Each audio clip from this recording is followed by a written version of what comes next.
এই দেখো বন্ধুরা, আর এখানে বজরংবলীর মন্দির আছে, আর আমরাও চলে এসেছি এই বজরংবলীর মন্দির।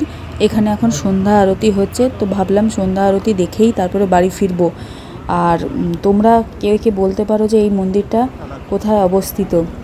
যারা জানো তারাও কমেন্ট করবে, আর যারা জানো না তারাও কমেন্ট করবে। যারা জানো তারা প্লেসটার নাম কমেন্ট করবে, আর যারা জানো না তারা কোন প্লেস জিজ্ঞেস করবে, আমি ঠিক বলে দেবো।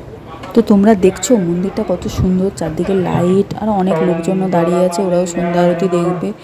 আর আমরা কিন্তু সন্ধ্যা আরতি দেখে পুরো কমপ্লিট করে প্রসাদ খেয়ে তবে বাড়ি ফিরেছি। আর বজরংবলীর মন্দিরের প্রসাদ মানেই তো লাড্ডু, তো আমরা লাড্ডু খেয়েই বাড়ি ফিরেছি। দেখো এখানে কত ঠাকুর আছে, তো পুরো ভিডিওটা তোমরা দেখতে থাকো।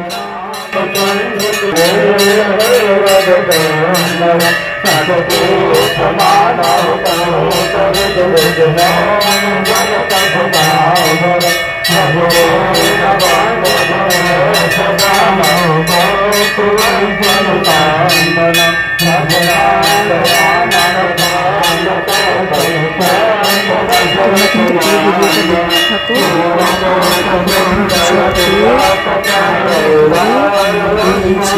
বৃষ্টি হয়েছিল বলে এগুলো জল ভর্তি। তো এটা হচ্ছে শিব মন্দির, মন্দিরের সাথে শিব মূর্তি আর শিব মন্দির দুটোই আছে।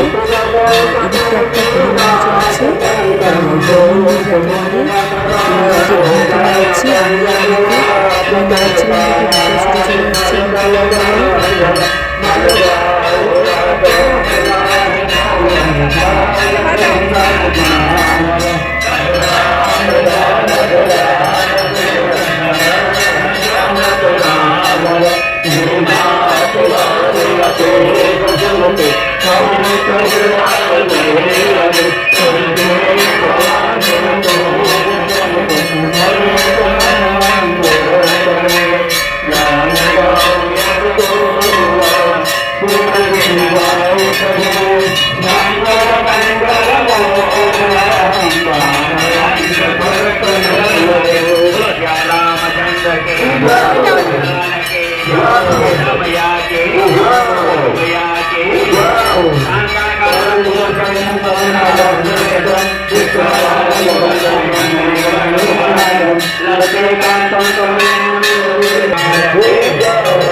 Tomorrow